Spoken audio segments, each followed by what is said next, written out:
एक बार शहंशाह अकबर अपने साथ बीरबल को शिकार पर ले गए। उनके साथ सेना की एक टुकड़ी और कुछ सेवक भी थे। शिकार करके कुछ एक दिनों में अकबर लौटने लगे। तभी रास्ते पर एक गांव को देखकर बादशाह के मन में उसके बारे में जानने की इच्छा जगी। उन्होंने तुरंत अपने साथ आए बीरबल से पूछा कि क्या तुम इस गांव के बारे में कुछ जानते हो? मुझे इस जगह के बारे में जानना है। बीरबल ने जवाब दिया, शहंशाह मुझे भी इस गांव के बारे में कुछ नहीं पता है। अपने राज्य के इस गांव की तरफ मैं भी पहली बार ही आया हूँ। आप यहाँ के बारे में जानना चाहते हैं तो मैं किसी से पूछकर बताता हूँ। तभी बीरबल की नजर एक आदमी पर पड़ी। उन्होंने उसे अपने पास बुलाकर पूछा, भाई क्या तुम इसी गांव में रहने वाले हो?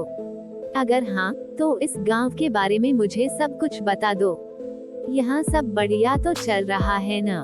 वो आदमी बीरबल के सवालों का जवाब दे ही रहा था कि उसकी नजर बादशाह पर पड़ गई।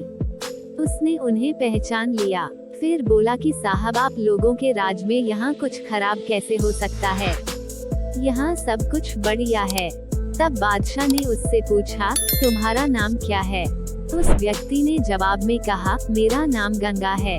बादशाह फिर बोले, पिता का नाम? जवाब मिला, जमुना। इतना सुनकर बादशाह ने पूछा कि फिर तो जरूर तुम्हारी माँ का नाम सरस्वती होगा। उसने कहा, नहीं हुजूर, मेरी माँ का नाम नर्मदा है। इन सभी बातों को सुनकर बीरबल को हंसी आ गई और उन्होंने मजाकिया अंदाज में कहा, बादशाह अब यहाँ से आगे बढ़ना सही नहीं है। यहाँ सारी नदियाँ हैं, आपके पास नाव भी नहीं है तो आगे मत जाइए। आगे बढ़ने के लिए नाव का होना जरूरी है, नहीं तो डूबने का डर बना रहेगा और यहाँ ज्यादा देर रुके तो सब कुछ बह जाएगा। बीरबल की यह बात सुनकर बादशाह को भी जोर से हंसी आ गई।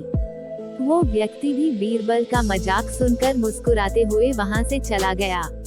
कहानी से सीख, हर दम व्यक्ति को गंभीर रहने की जरूरत नहीं होती है। हंसी मजाक करना भी जरूरी है।